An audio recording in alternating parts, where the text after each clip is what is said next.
Hello students, welcome to edu মন্ত্র। আচ্ছা, সামনেই তোমাদের কিন্তু WBCS এর মেন্স এর পরীক্ষা 2023।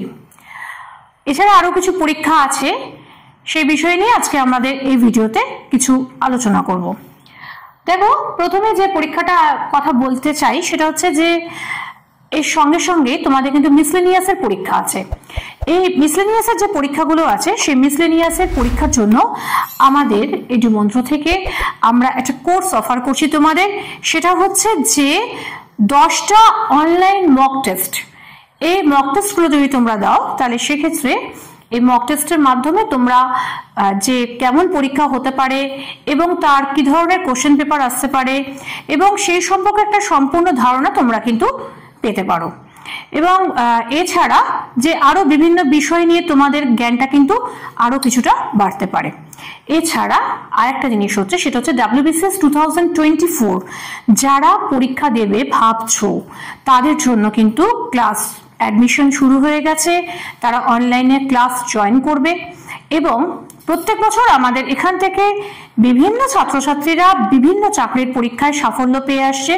তাই যারা আমাদের এই চ্যানেলটি সাবস্ক্রাইব করেছো বা করনি, কোনো কারণে এসেছে যারা দেখছো, তারা কিন্তু আমাদের স্ক্রিনে দেওয়া নাম্বারে যোগাযোগ করতে পারো এবং তারা দেখতে পারো যে এখানে বিভিন্ন বিষয় আমরা দেখো কিভাবে পড়াচ্ছি বা কিভাবে গাইডলাইন দিচ্ছি এবং এই বিষয়ের উপর কিভাবে আমরা ছাত্রছাত্রীদের সাফল্যের পথে এগিয়ে দেওয়ার চেষ্টা করছি। এক্ষেত্রে আমরা তোমাদের সঙ্গে সবসময় আছি। তাই আমাদের স্ক্রিনে দেওয়া নম্বরে ফোন করো এবং যে কোনো প্রশ্ন থাকলে আমাদের কমেন্ট বক্সে করতে পারো। শুধু তাই নয়, এছাড়াও আমাদের বেঙ্গলি অপশনালের ক্লাস শুরু হয়েছে এবং ইংলিশের ক্লাস শুরু হয়েছে। অ্যাডমিশন কিন্তু রীতিমতন চলছে এবং এখানে তোমরা যোগাযোগ করতে পারো এবং যোগাযোগ করে দেখতে পারো যে আমরা যে কোর্সগুলো অফার করছি সেগুলো তোমাদের কতখানি প্রয়োজনীয়। এই পর্যন্ত বলে যেটা আমাদের একদম চোখের সামনে রয়েছে সেটা হচ্ছে WBCS এর মেন্স পরীক্ষা আর মাসখানেক পরে। এই মেন্স পরীক্ষাতে তোমরা কেমন ভাবে প্রিপারেশন নেবে যারা প্রিলিমস পাস করেছো, মেন্স পরীক্ষা দিতে যাচ্ছ।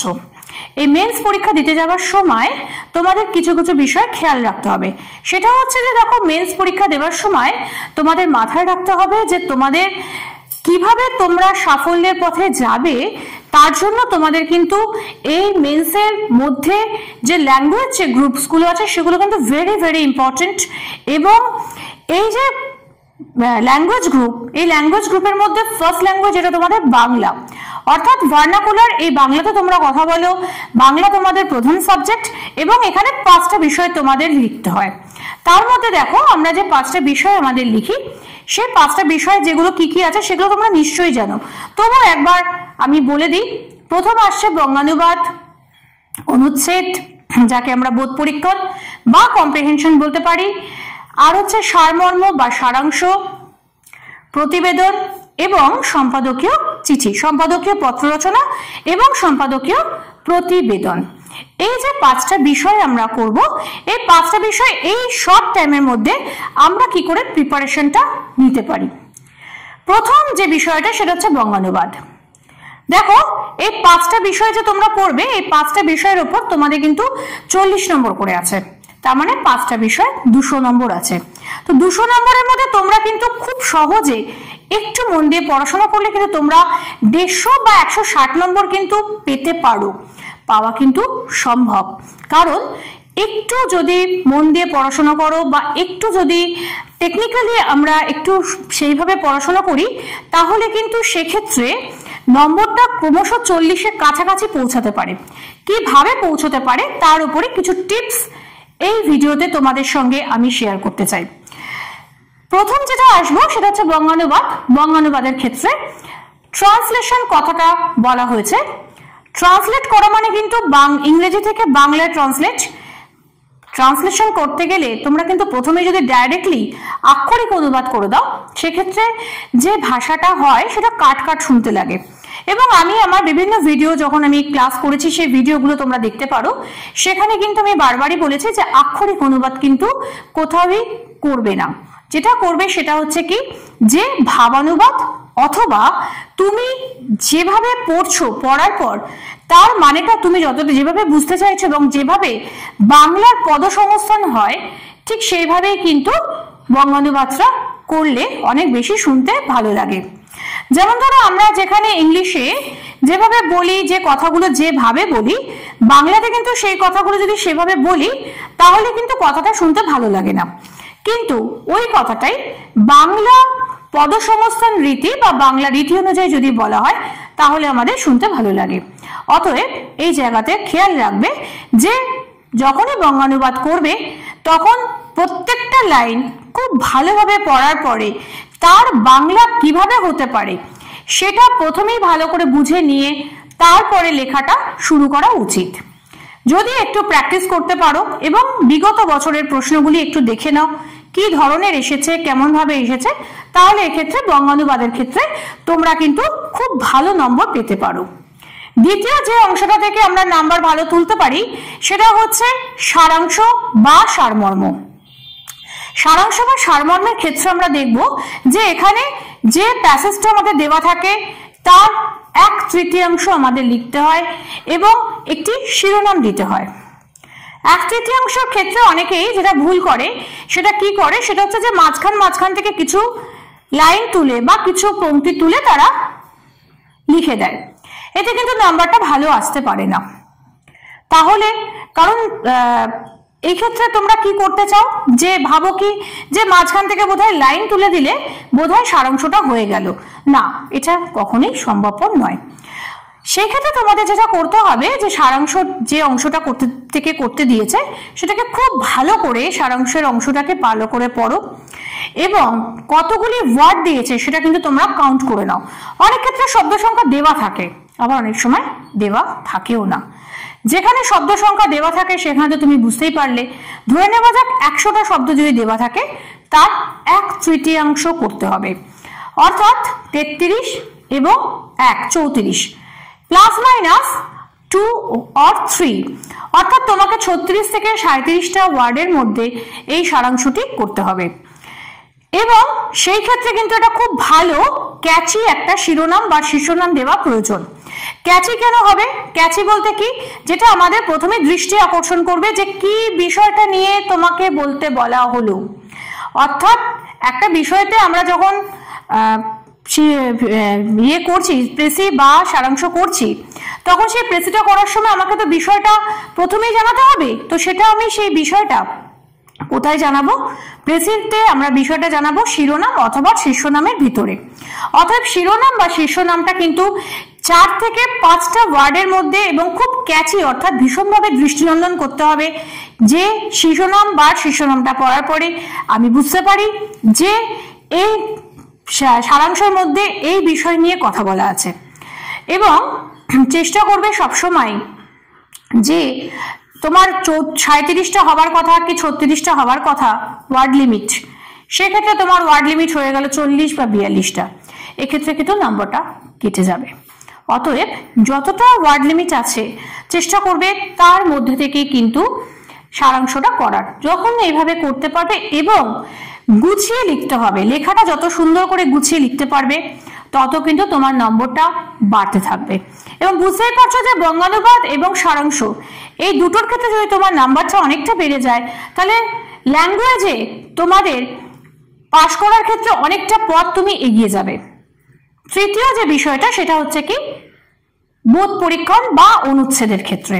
দেখো, অনুচ্ছেদের ক্ষেত্রে একটা তোমাকে অনুচ্ছেদ দেবে, সেটা খুব ছোট্ট হতে পারে অথবা একটু বড়ও হতে পারে, এবং তার উপরে মোটামুটি কম বেশি 4টে প্রশ্ন দেবে অথবা 5টা প্রশ্ন দেয়। 5টা খুবই কম, 4টে প্রশ্নই দেয়, 10 নম্বর করে থাকে। কোনো কোনো ক্ষেত্রে দেখা যায় যে পুরো যে 4টে কোশ্চেনটা দেওয়া হয় এই 4টে কোশ্চেনই থাকে ডেসক্রিপটিভ, অর্থাৎ 10 নম্বর করে 4টে প্রশ্ন এবং পুরোটাই হচ্ছে বর্ণনামূলক প্রশ্ন। আবার কোনো কোনো ক্ষেত্রে আমরা দেখব যে প্রশ্নগুলো আমাদের যেটা থাকবে সেটা হচ্ছে কি কাটা কোশ্চেন, অর্থাৎ সেখানে নাম্বারটা বিভাজন করা থাকবে 5 প্লাস 4 প্লাস এইভাবে হতে পারে, অথবা 2 প্লাস 2 প্লাস করেও যেতে পারে। এইভাবে থাকবে যেগুলো ডেসক্রিপটিভ অর্থাৎ বর্ণনামূলক যে প্রশ্নগুলো, সেই ক্ষেত্রে তোমরা কিন্তু সবসময় কোথা থেকে শুরু করছো আর কোথায় শেষ করছো, অর্থাৎ কতখানি তোমার কাছে জানতে চেয়েছে সেটা কিন্তু ভেরি ভেরি ইম্পর্টেন্ট। এবং অনেকেই কি করো যে অর্ধেকটা লেখো অর্ধেকটা লেখো না, তা কিন্তু করা যাবে না। যেহেতু 10 নম্বর দিয়েছে, যেমন অনেক বেশি তুমি লিখতে পারবে না, কিন্তু যেটা আছে যতটা আছে ততটাই তোমাকে কিন্তু খুব সুন্দর করে সাজিয়ে গুছিয়ে লিখতে হবে। অতএব এটাও কিন্তু সম্পূর্ণরূপে অনুশীলন নির্ভর। বাংলা বা ইংরাজি ল্যাঙ্গুয়েজ জিনিসটাই হচ্ছে ভীষণভাবে অনুশীলন নির্ভর। অতএব এই একটা মাসে তোমরা প্রচুর পরিমাণে যদি অনুশীলন করতে থাকো বা প্র্যাকটিস করতে থাকো অপশনাল সাবজেক্টগুলোর পাশাপাশি, সেক্ষেত্রে তোমরা কিন্তু WBCS মেন্সে সাফল্য লাভ অবশ্যই করতে পারো। এবং শুধু তাই নয়, এই সাফল্যের মধ্যে দিয়ে তোমরা দেখবে যে তোমাদের যে নাম্বারটা, র্যাঙ্কিংটা, সেটাও অনেকটা উপরের দিকে যেতে পারে। চতুর্থ যে বিষয়টা আমরা আসবো সেটা হচ্ছে কি প্রতিবেদন। প্রতিবেদনের ক্ষেত্রে তোমরা জানো যে 200 নম্বরের মতন প্রতিবেদন, 200টি শব্দের মধ্যে তোমাদের প্রতিবেদন রচনা করতে হয়।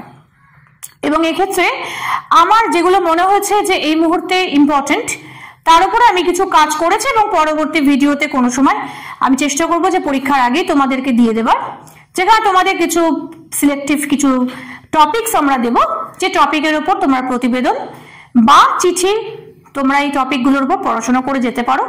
আসবে যে এমন কোনো কথা যেমন নেই, তেমনি আমার মনে হয়েছে যে এত বছরের অভিজ্ঞতা আমার বলছে যে এগুলো ইম্পর্টেন্ট এবং এই মুহূর্তে এগুলো অত্যন্ত প্রাসঙ্গিক বিষয়।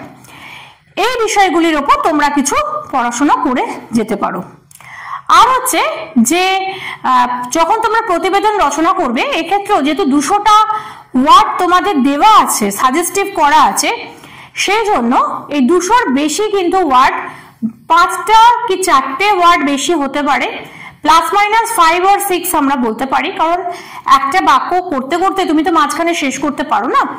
সেক্ষেত্রে +- 5 or 6 আমরা এখানে ধরতে পারি, কিন্তু 200টা শব্দ মানে সেখানে 220টা 230টা শব্দ কিন্তু ব্যবহার করা যাবে না, তাহলে কিন্তু সেক্ষেত্রে নম্বরটা কিন্তু কেটে যাবে। অর্থাৎ ওই 200টা ওয়ার্ডের মধ্যে তোমার যে বক্তব্য, সেই বক্তব্যটাকে খুব সুন্দর করে গুছিয়ে লেখার যে মুনশিয়ানা বা দক্ষতা, সেটাই কিন্তু এই প্রতিবেদনের ক্ষেত্রে বিচার্য বিষয়। অতএব সেই ক্ষেত্রে তোমরা কিন্তু এই বিষয়ে কতগুলো পয়েন্ট দেবে, কোন কোন পয়েন্ট সব থেকে বেশি ইম্পর্টেন্ট এবং কোনটা দিলে তোমার লেখাটা অনেক ভালো লাগবে, সেগুলো কিন্তু একটু খেয়াল রাখতে হবে। চিঠির ক্ষেত্রে বলি, চিঠির ক্ষেত্রে খুব ইম্পর্টেন্ট জিনিস সেটা হচ্ছে যে আমাদের ফরম্যাট। চিঠির 40 নম্বর আছে, প্রতিটা বিষয়ের ক্ষেত্রে 40 নম্বর করে আছে। তো চিঠির ক্ষেত্রে 40 নম্বর আছে। 40 নম্বরের মধ্যে খুব গুরুত্বপূর্ণ বিষয় যেটা, সেটা হচ্ছে 20 নম্বর হচ্ছে ফরম্যাটের ক্ষেত্রে দেওয়া হয়। তো আমরা যখন 20 নম্বর ফরম্যাটে দেখব, তখন ফরম্যাট যদি খুব ভালো করে আমরা করতে পারি বা ফরম্যাটে যদি আমাদের ভুল না হয়, তাহলে কিন্তু দেখো আমি অনেকটা নম্বরের ক্ষেত্রে কিন্তু বেশ কিছুটা এগিয়ে গেলাম। তাহলে বাকি 20 নম্বর আমার লেখার জন্য আছে। তাহলে ফরম্যাটের দিকটা তোমরা কিন্তু ভীষণভাবে নজর রাখো যে আমরা কিভাবে ফরম্যাটটা করব। অর্থাৎ সম্পাদকীয় পত্র রচনার ক্ষেত্রে বিভিন্ন ফরম্যাটের ক্ষেত্রে ভীষণভাবে নজর দেওয়া প্রয়োজন। এবং এই 1 মাসের মধ্যে, আগামী 1 মাসে তোমাদের পরীক্ষার আগে পর্যন্ত তোমরা এই ফরম্যাটের দিকে প্রথম খেয়াল রাখো। দ্বিতীয়ত খেয়াল রাখো যে আমাদের সম্পাদকীয় পত্র রচনার ক্ষেত্রে 150টা শব্দই কিন্তু অ্যালোটেড আছে। অর্থাৎ 150টার জায়গায় আমরা এখানে 155টা শব্দ করতে পারি, কিন্তু +- 5 অর্থাৎ 145 থেকে 155টা শব্দের মধ্যে আমরা কিন্তু সম্পাদকীয় পত্রটা শেষ করার চেষ্টা করব। এবং সেক্ষেত্রে অনেক রকম কথা লিখে চিঠিটাকে ভারাক্রান্ত করার প্রয়োজন নেই।